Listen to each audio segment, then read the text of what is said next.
Alright, we've got a VF-1 here, and it'll go home and then tool change and chip conveyor. Here's the start button. There's the chip conveyor turning. Tool change.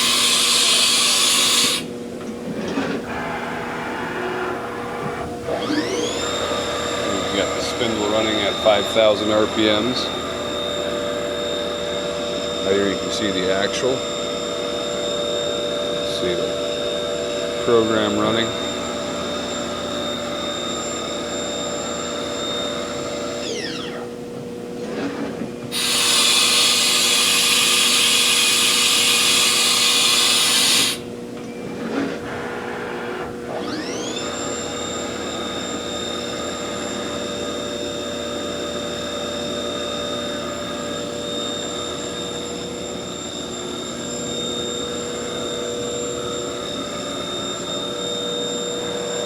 There's a coolant tank.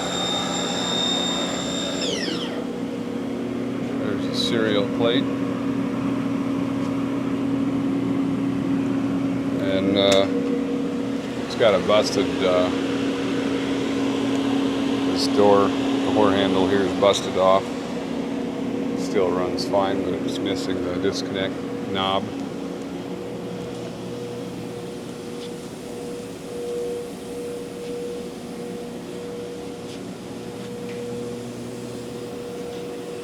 Hit the start again and turn the chip conveyor on. See that a little better. There you see the chip conveyor a little better.